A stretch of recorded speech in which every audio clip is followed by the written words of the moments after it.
Israeli হামলার পর ইরানের কুদস ফোর্সের প্রধানের খোঁজ মিলছে না। গত মাসে ইসরায়েলি বিমান হামলায় হিজবুল্লাহর নেতা হাসান নাসরুল্লাহ নিহত হওয়ার পর লেবাননে গিয়েছিলেন ইরানের কুদস ফোর্সের কমান্ডার ইসমাইল কানি। গত সপ্তাহের শেষ দিকে লেবাননের বৈরুতে ইসরায়েলের হামলার পর থেকে ইসমাইল কানির খোঁজ পাওয়া যাচ্ছে না।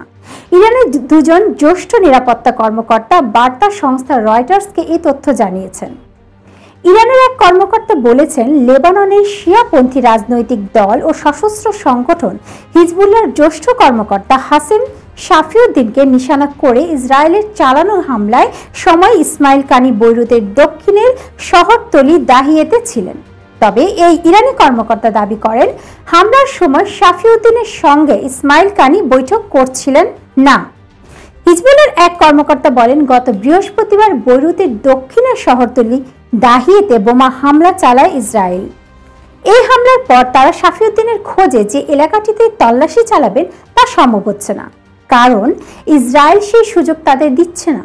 হিজবুল্লাহর কর্মকর্তারা বলছেন, তল্লাশি চালানো গেলে বা তল্লাশি সম্পন্ন হলে তবেই তারা শাফিউদ্দিনের বিষয় সুনির্দিষ্ট করে কিছু বলতে পারবেন। তিনি বেঁচে আছেন নাকি মারা গেছেন তা এখন বলা যাচ্ছে না। শাফিউদ্দিনকে হিজবুল্লাহর সদ্য প্রয়াত প্রধান নাসরুল্লাহর সম্ভাব্য উত্তরসূরি বিবেচনা করা হচ্ছিল।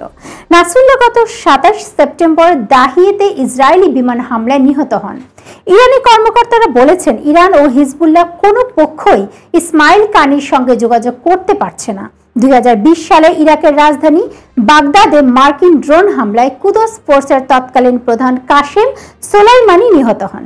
তিনি নিহত হওয়ার পর ইসমাইল কানিকে ইরানের রেভলিউশনারি গার্ডস কোরের বৈদেশিক সামরিক গোয়েন্দা শাখা কুদস ফোর্সের প্রধান করে তেহরান। লেবাননের দাহিয়েতে ইরান সমর্থিত হিজবুল্লাহর বিভিন্ন লক্ষ্যবস্তুতে হামলা চালাচ্ছে ইসরায়েল। ইরানের আরেক কর্মকর্তা বলেন, নাসরুল্লাহ নিহত হওয়ার পর ইসমাইল কানি লেবাননে গিয়েছিলেন, আর শাফিউদ্দিনকে নিশানা করে ইসরায়েলি হামলার পর থেকে ইসমাইল কানির সঙ্গে ইরানি কর্তৃপক্ষ যোগাযোগ করতে পারছে না। বৈরুতে ইসরায়েলি হামলায় ইসমাইল কানি নিহত হয়ে থাকতে পারেন এমন খবরের বিষয়ে ইসরায়েলের সেনাবাহিনীর মুখপাত্র লেফটেন্যান্ট কর্নেল নাদাফ শশানি বলেন, হামলার ফলাফল তারা এখনো পর্যালোচনা করছেন। ইসরায়েলের সেনাবাহিনীর এই মুখপাত্র বলেন, ইসরায়েল গত সপ্তাহের শেষ দিকে বৈরুতে হিজবুল্লাহর গোয়েন্দা সদর দপ্তরে হামলা চালিয়েছিল। এই হামলার ফলাফল সম্পর্কে যখন সুনির্দিষ্ট তথ্য আসবে তখন তারা তা জানাবেন, কারণ সেখানে হামলার স্থান, কে ছিলেন আর কে ছিলেন না তা নিয়ে প্রশ্ন আছে। কুদস ফোর্স ইরানের রেভলিউশনারি গার্ডসের বৈদেশিক শাখা।